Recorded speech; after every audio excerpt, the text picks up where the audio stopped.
If you're reading this, it means that everything I tried to circumvent has finally come to pass. Only pray that the circumstances surrounding you reading this are not as dire as I imagine. To know your own story, you must first know mine. I'm Isabella Varentio, your mother. When I was a young woman in Constantinople, I met a man, a great warrior from the east. His people simply call him Dracula, the dragon. He was a count in another land visiting on a pilgrimage. We fell deeply in love, and I returned with him to his home. For many years we were happy as I could possibly be. As a ruler, he was firm but fair. But he was also ambitious, and he sought power relentlessly. Living as we did in such a superstitious land, he was convinced that somewhere lay the secret to the ultimate power, immortality. To me, death was simply a release to the kingdom of heaven. To him, it was an insult, an obstacle that filled him both with dread and determination. All manner of people from home and abroad were brought in. People that purported to have the answer to the question that by now had almost completely obsessed him.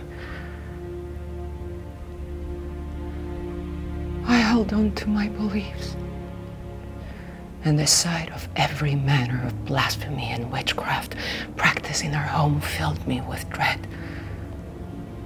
But in the end, all of these people and all of these efforts were revealed for what they really were: folly and superstition.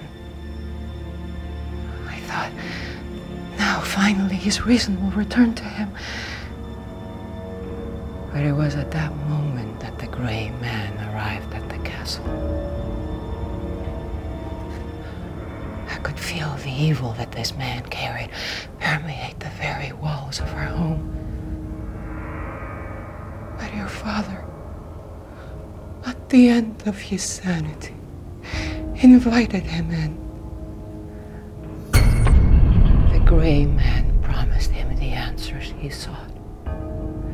He promised him eternal life and endless power. And true to his word, he granted my beloved husband what he had searched for. That was when your father died for me. I would not follow him in his dark journey. And I still hope to rescue his soul from the damnation he had brought upon it. But it was all in vain. He became the monster that he is. So when you were conceived, my child, I knew no matter what, I had to take you away from him.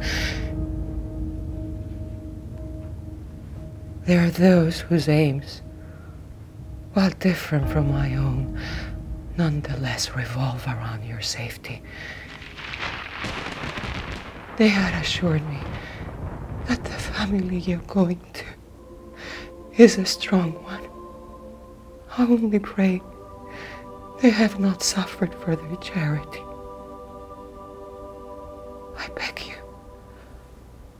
beg you, my child, if trouble has befallen you or your family, to please leave. Leave this land as far behind you as you can. There is nothing here but death, and I fear there's no one who can stop what he has become. Please go. Go and live your life out from the shadow that dooms this land. Please, go.